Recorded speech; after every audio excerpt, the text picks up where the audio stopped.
Hey y'all, welcome back to the 5 Minutes or Less Daily Marketing Podcast. I'm Jacob Smith here today with Adam Avitable. Adam's a comedian, writer, and photographer. How's it going, Adam? That's going great. I'm glad to be here. Do you want to introduce yourself just a little bit for the audience? Sure. As you said, my name is Adam Heath Avitable. I am a former business owner with a law degree that I don't even use, who burned out, and I decided to go into creative arts. And now I do stand-up comedy. I'm an author with a few books under my belt, a photographer, an ordained minister, and the host of two different podcasts myself. One's called Dating Kinda Sucks, which kind of guides people into trying to make the right choices about dating, sex, and relationships. And the other one's called The Angel at the Starlight Motel, which is a new true crime podcast I started that centers around a stripper I once dated who is now in prison for murder.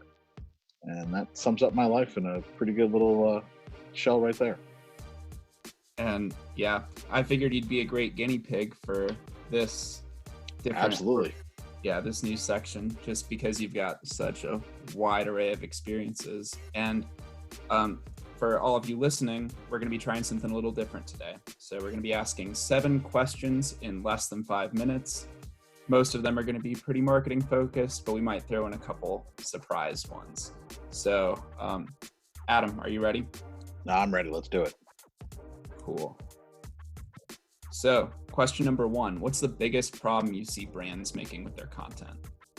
The biggest issue that I see with brands making with their content is trying to appeal to an audience without hiring people from that audience to be the spokesperson or the people behind creating the marketing. If you want to appeal to millennials or zennials or whomever, you need to have those people working behind the scenes because they're going to speak the language, they're going to speak the vernacular. There's a reason that Reddit has a whole subreddit called Fellow Kids, where it just makes fun of brands doing inauthentic content. So then my next question is, what does it mean for brands to be authentic? I think brands have to admit the fact that they're there to make money. Like, stop trying to pretend like you're just somebody's friend. We know you're not. You're there to make money, but also maybe you can care about social issues. Maybe you're trying to do something good with that money. Maybe you're a company that actually cares about its employees, because people are more concerned with that now. They want to know that they're going to give money to a company that is going to take care of everyone from the lowest employee all the way up to the CEO. So can you give me an example of a brand that uses authenticity to its advantage? That's a more difficult one, but one that I've seen recently on social media that I was really impressed with, that actually made me go out and buy their product, was Steak-'em, which is like these little frozen sheets of steak that look fucking disgusting, but they're really good actually. But they went into this whole thing on Twitter where they weren't even trying to sell. They were just talking about understanding science and listening to facts instead of, some random YouTuber, and put on this really authentic voice that appealed to a lot of people. So do you have any recommendations for a brand that wants to comment on a controversial topic? Don't. That's probably the best recommendation I have. If you have to comment on a controversial topic, then try to comment on the side that is for society progress, for the person who's being stepped on, the oppressed, the minority. Comment on their side. Come out in support of their side, and you'll be better seen in history. Don't come out on the side of the oppressor, and because that's not going to do well for you. So you're a comedian. Should you use memes and humor in your marketing? And if so, how? Absolutely. I think every marketing should have some humor because we all need humor in our lives. It's just a matter of finding someone who can actually do it in an appropriate way. Once again, this goes back to brands who don't have the right people writing their content. So what they think is funny, their demographic might not agree with. So have somebody who's in your demographic audience as the people writing the humor, and trust them. Look at like some of those social media accounts for like Wendy's and some of the other fast food places that have just been amazing. So most company blogs, they kind of suck. They're just really boring and they don't stand out. How can you make yours not suck? Write posts that actually matter. Write something organic. Have somebody with a good voice. I do a lot of freelance writing for companies.